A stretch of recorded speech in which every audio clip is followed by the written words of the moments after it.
Hi, my name is Amar Shah, and I'm here talking with Cary Smith about charitable giving and the impacts that charitable giving has beyond just the financial numbers. We all know there's a close association tied with financial health and well-being. And Cary, how does that happen with charitable giving, or how does that impact made with charitable giving? Yeah, Amar, it's interesting to see the connection between, our financial well-being and our happiness, right? And just our health well-being. And one of the things that in this article I posted a link to a study from the Cleveland Clinic that really showed that when you are giving to others and you're making a positive impact in your community, it helps you with just your own longevity. It lowers your blood pressure. I'm not sure you can charitable give your way to not taking your blood pressure medication, Yeah. right? There's no questions when you're taking advantage of your wealth and helping others, that it helps you as well, not just from a tax and financial standpoint, but it just helps your overall well-being. Yeah, it's definitely something that there are different parts of your well-being. Financial stress does impact, and that could come from family members, it could come from different situations, but giving definitely does raise your happiness in that regard, right? Yeah. What would you say are ways to give that give more of a happiness quotient, if you will? Yeah. So I think a lot of people, Amar, have developed a habit of giving, but not everyone has developed a strategy that really helps them financially. I think, for a lot of people, they give, right? And there's the only strategy that they have is sporadic giving. And let me make sure I put this receipt somewhere so that I can remember it when I'm doing my taxes, right? Right. And when you really can help yourself out and make a bigger impact through your giving by having a strategy around financial giving, there's a lot of tax benefits and ways that you can give.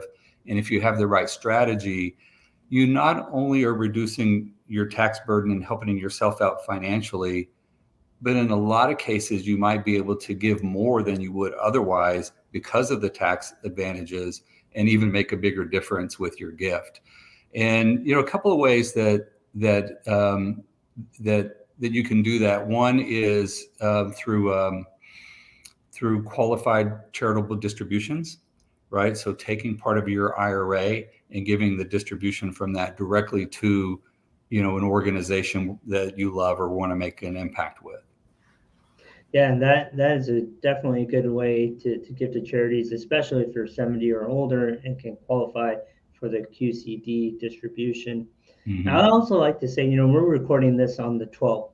CPI numbers are about to come out, right? And inflation, we just come off the back of 2 years of high inflation numbers. And, inflation may surprise to the upside, kind of from our analysis and probability speaking, but the markets have done really well year to date.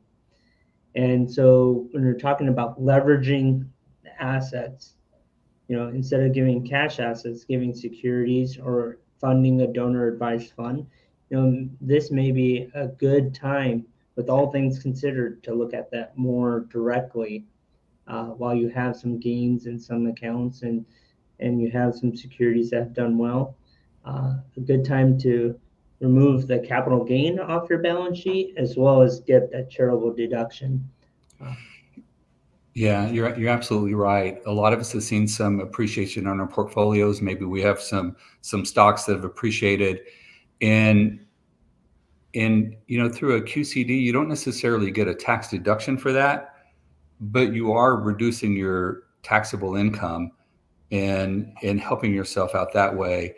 And then you mentioned the donor advised funds, and that's a great way to get an immediate tax impact, right? As you look for ways to distribute that. But now may be the time to fund those, just because of the appreciation that a lot of people have seen this year.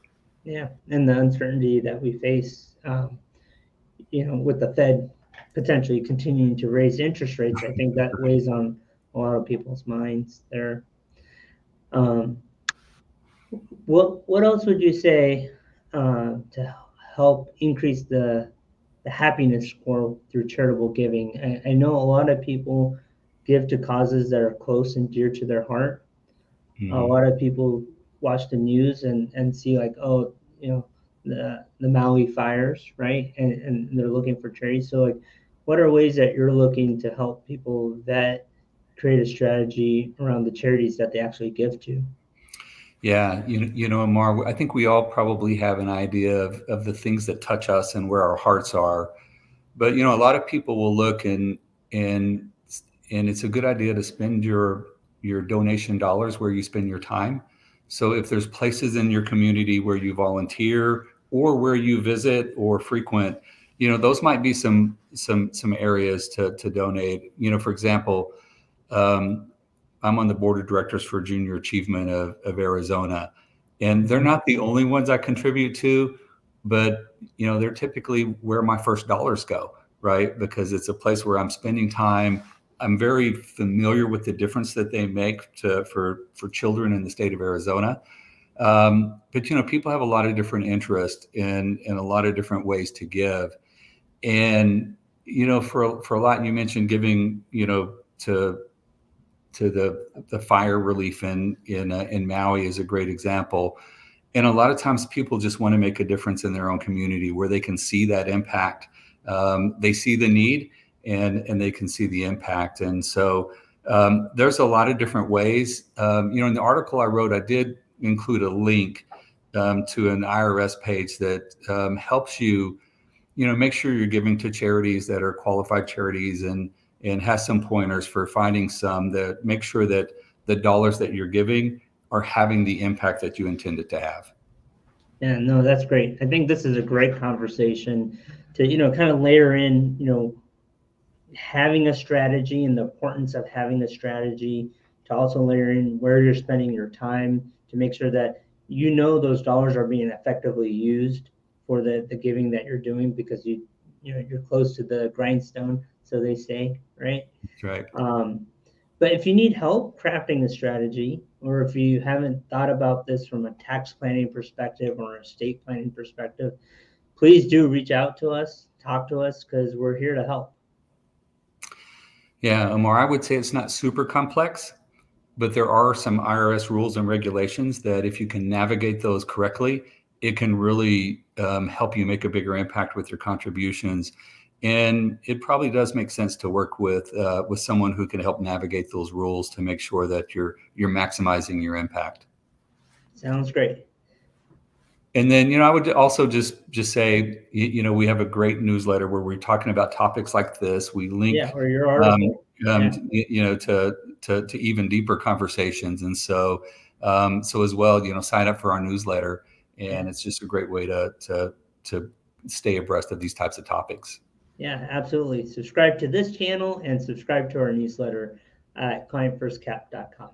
Thank you, Cary. Thanks, Amar. See ya. Yeah, bye.